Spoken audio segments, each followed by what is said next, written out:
Should you build out an in-house marketing team? Now, let's begin with running through a few costs.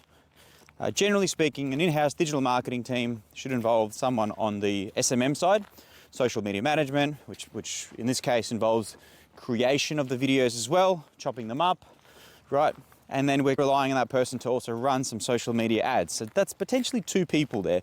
Let's just roll with it as it's going to be one person and it's going to be the cheapest possible person it can be. So the wage might be 40, 50K a year, which is absolute rookie numbers, right? But here we go, we've got to hire roughly 40K a year. Let's just play out some scenarios. Then we have someone who needs to run Google ads and possibly know a little bit about SEO, right? Let's hope that person knows the 2 things. So for any business that isn't doing any of those things, at least some sort of work in that space will be of some kind of benefit. So let's say that position is also 40K, which it's not. Anyone that knows Google Ads is not going to be working or understands SEO and has experience in that space will be billing that much. But let's hypothetically say it is. There's probably one more hire that needs to happen, whether it's the general admin, the office assistant, or one of those positions needs someone that runs PPC separate, someone that does SMM separate, and someone that does ads or SEO separate. It absolutely just depends on the scale of the business, marketing budgets and things like that. But now let's compare to paying an agency to do it. By the way, I'm not trying to pitch things to anyone here. We're maxed out, we're not taking on clients. But if we run it through, let's say you hire an agency. Some agencies do all the things. So some agencies will do the SEO, and some agencies will do the ads, and some agencies will do Facebook and SMM and stuff like that.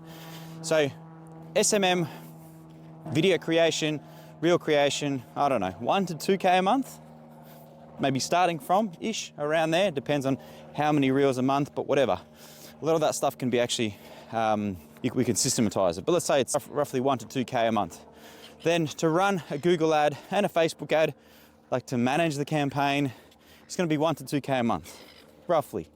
That's already a substantial campaign. At 4K a month, you're going to get some movements, right? If the agency has a track record, what you're going to get is that agency will generally have specialists or a track record in that space. Otherwise, don't hire them, right?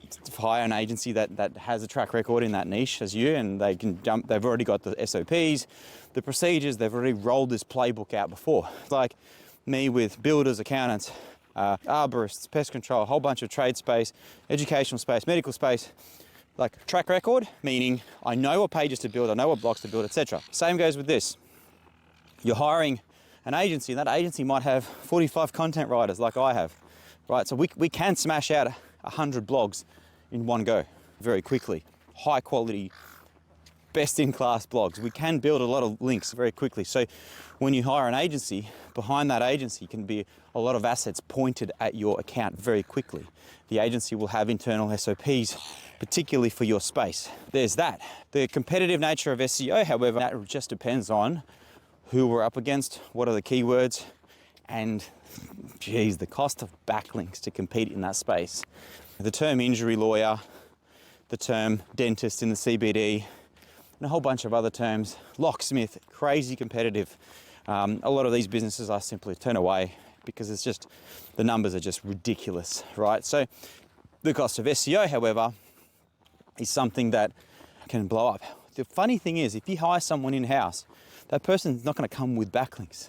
You're probably going to have to hire an SEO anyway, right? Because who's going to build the backlinks? It's either you're going to go buy backlinks, but what backlinks are you going to buy? You need an SEO specialist or some sort of a consultant to guide you on where to send the backlinks, how to negotiate backlinks, guest posts, niche edits, all that kind of stuff.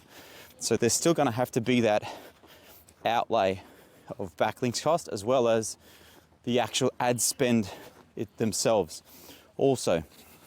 So it just depends on how big is the business and how much can the business afford in marketing to really help you understand if, okay, is this an agency that I'm looking for? Is it 2 agencies, one on the PPC and one on the SEO that specializes in WordPress or Shopify? And then the sort of questions that you need to ask both your in-house team or an agency is, have you worked with this CMS and this theme before? And possibly this page builder. So on WordPress sites can be a game of Jenga.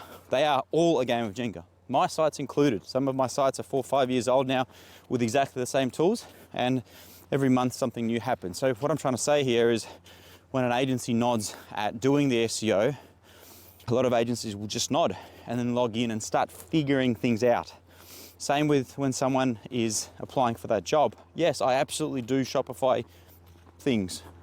Sweet. So you comfortable with this setup? Will you be able to do everything that you want to do with my theme? Same with WordPress. So these are the kind of things that sometimes become blockers, where the agency will just not do that thing because it requires a rebuild here and a rebuild there, so it gets put into the too hard basket. I know I got a bit sidetracked there with capabilities, but an internal marketing team should be social, SMM, cost per clicks, and then the back end, which is possibly the SEO, the web devs. So at least 3, generally speaking. Or you can try hire one generalist, but fuck, that's gonna have to be a sick generalist to do all the things. The expectation as well is, the cheaper the rate, there's 2 types of hires that you're gonna find. There is the straight out of uni, gonna be obviously the cheapest hire that you're gonna find. Now, which means what? Low experience means your budget is gonna be their experience, their learning curve. It means that you should already know some sort of track record of marketing of what works, so you're essentially rolling out your SOPs for them to maintain and drive the ship. I imagine those are the 40, 50K rates, right? Both on whether it's SMM, video, or SEO or Google Ads. Now, those are the rates. I think 40 to 60 are the rates of people that are going to have low experience, that you're going to have to take over and show them how to run the ship if you know how to. And then obviously 70 and up, I imagine, are people that are capable of running the thing, which have a track record, and they're the ones that if you hire them, you need them to drive the ship. Like, it's silly for someone that knows more than you on the thing for you to be micromanaging and telling them what to do. Don't do that. So they're the 2 approaches. Hire someone that has the experience and knows what they're worth. They know what they're worth. If they've had a track record of helping businesses like yours succeed, why are they looking for employment? Some questions rise up. So yeah, if you hire someone on the lower end, get ready for them to be figuring things out with your assets, with your budget. Hire someone high end and let them drive the ship. But obviously that comes with a cost.